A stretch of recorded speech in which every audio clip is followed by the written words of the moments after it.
There is good news out there. Mike Garcia, Republican in California, has to win in November too, but he's won the pre-elections, and he's going to have a battle, an opponent in November. Hopefully, he will win in November too, and go to Congress as a California Republican congressman.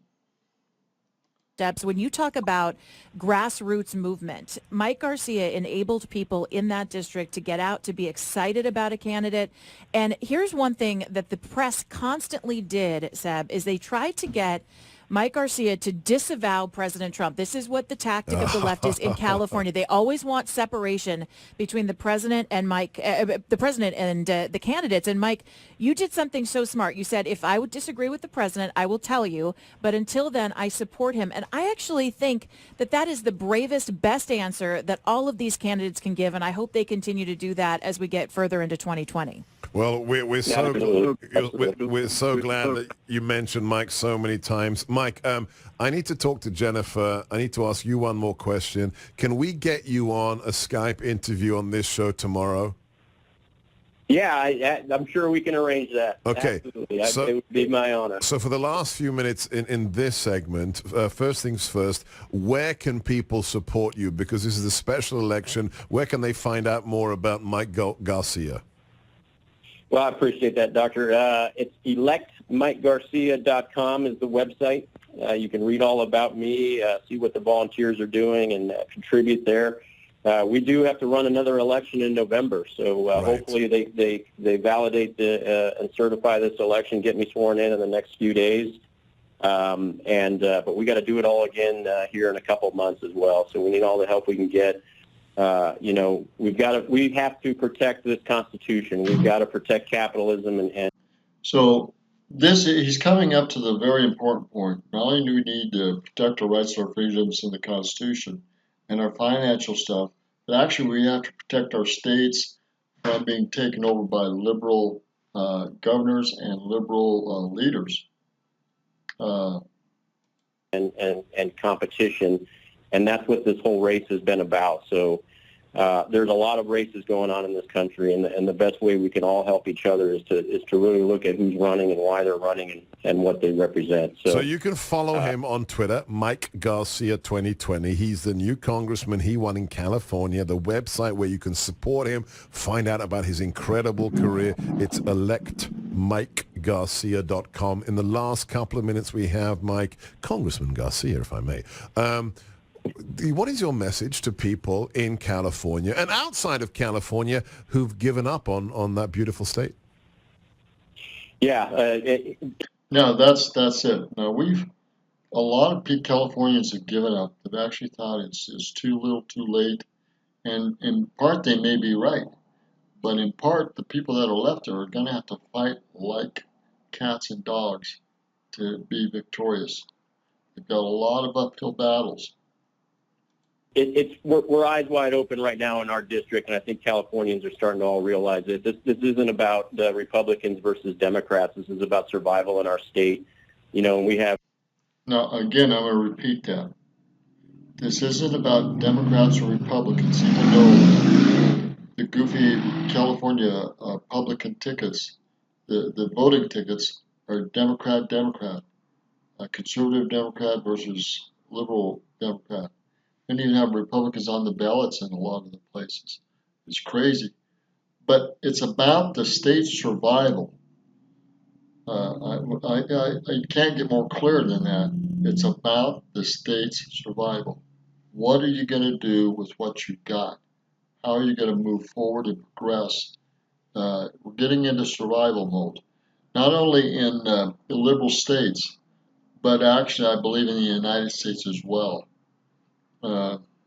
So we'll see what's happening, but people have to get up and understand, unless they get involved beyond voting, you're not going to get policies and people that are not only electable conservative, but you've got to get people out that are not elected. You need to get them out too. Administratively, you've got to get them out as well. There's a house cleaning that has to go through this nation if it's going to survive in the continuing future. We have the Reagan Library in our district, and it really is about doing the right thing for the country right now. It's about continuing to being able to afford to live here in California. And frankly, I don't want to see what's happened in my state happen at the national level. We cannot afford to let folks like AOC, Katie Hill, and people have no idea what the Constitution is and where we came from as a nation to run this country. And we've got to pay attention, folks. And California started to realize that. I'm convinced we don't have to hit rock bottom here. We can start changing things in Sacramento, but we need to protect things at the national level. And I'm so proud to be at the forefront of this.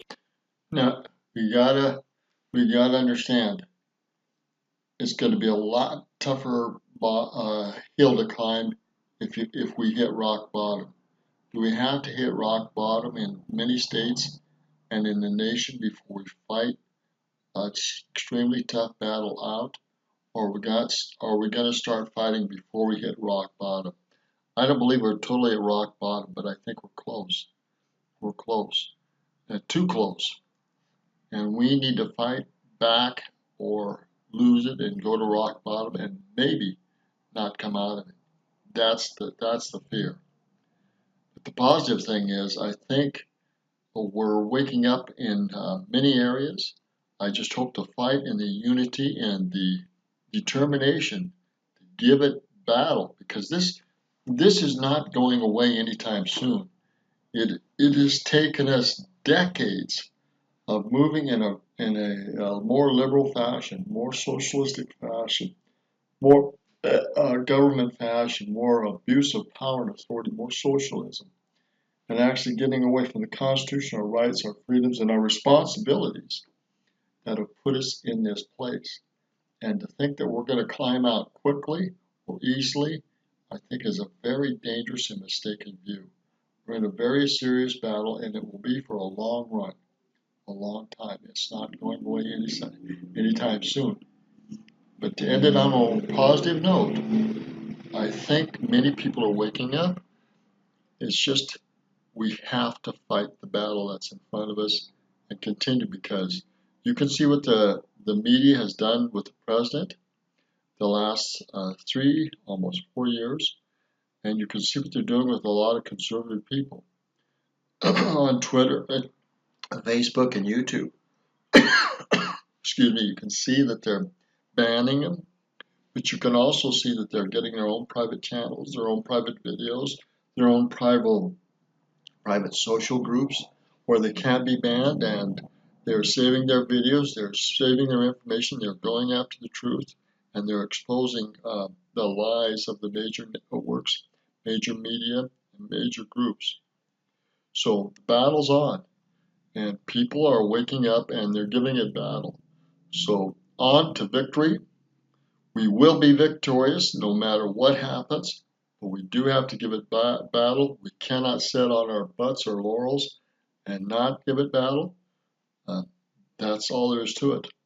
Christ will come. We will be victorious, but he wants united and righteous people to come back to.